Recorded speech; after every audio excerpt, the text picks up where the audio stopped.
Day 4, Naomi. Why God withholds before he releases. Our devotion today, letting go of what's been holding you down. The hurt you carry is not a sign of weakness. It is a sign that you love deeply. And God is close to those who are hurting, not disappointed in them. Allow him to gently tend to the places in you that still ache. Healing begins when you stop pretending to be okay and let God hold what hurts. He can carry it. He can carry you. God is our refuge and strength, a very present help in trouble. Psalm 34:6. When Naomi's husband returned, he smacked her for questioning him. His authority left full-blown scars in and out. And now her involvement with his best friend Marcos consummated her condemnation. Not because she was evil, but because wounded people seek closeness the only way they know how, in desperation and despair. Naomi had carried many loads, and now she was ready to deliver another child. Nick, her husband, began questioning, calculating timelines. He marked every point of ovulation to this visit at home, and it didn't match. Rage exploded. Who is he? He demanded. Let me be gentle but clear. Monitoring a wife's ovulation out of fear of infidelity while committing it is not love. It is anxiety fused with power. Love is not surveillance. Faithfulness is not suspicion. Covenant is not control. But Naomi's commitment to her lover's life overrode her own.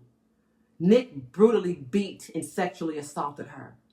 She could clearly see how he went from Nick to Knuckles. But the violence didn't begin in that moment. It was the echo of every violation her body had ever known. In terror and a mind overwhelmed by survival, Naomi's bond to men was cultivated in extended chaos. For several months, Knuckles watched her like a guard on duty, and so did his friend Marcos. He moped around with terror in his eyes that spoke, "Whatever you do, don't tell him it's me." And once her husband was catapulted with control, he was satisfied. And then he left. But this time, he didn't leave alone. He took the newborn baby. With Naomi holding on, being dragged, Marco stood frozen and followed behind while being ordered by Knuckles to lock the door behind him. Locked in the house, no phone, and pregnant. Again, this time, her husband made sure it was his child. Naomi struggled to stride. Her badgered body was worn. Soon the door opened. Nick left me in charge, Marcos explained. He knew the distance between Nick and home was too far to get caught. And this is where Naomi got caught up. Sex, scandal, and false security. "Why don't you fight him back?" "I'm afraid of him," she said in a reincarnated version of her younger self. "Kill him before he kills you." Stunned, frightened, but safe from the statue of her secret companion. "How? When?" Naomi fidgeted while kissing between plots. Still scared, but her need for security felt secure. Every puncture, every slice, every inch of the flesh was felt. Her hands trembled. Sharpness raided her heart. The texture of the meat was felt in every heartbreak, every heartache, gutted like a fish. Naomi's violation was more present than any chance of victory she ever felt. In and out, she heard the voice of her lover. "Kill him before he kills you."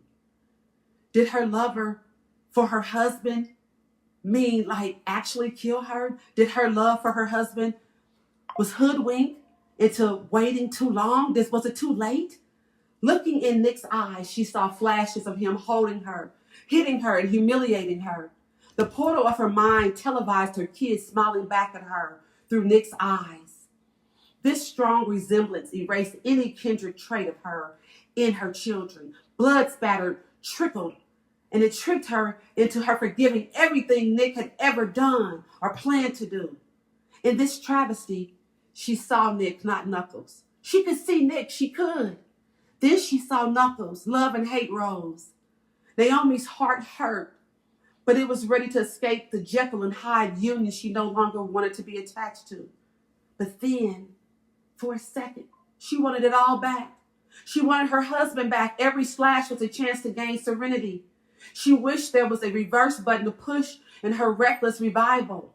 The wardrobe of the knife was dressed in blood, and the DNA in her marriage was met with a new kind of trauma.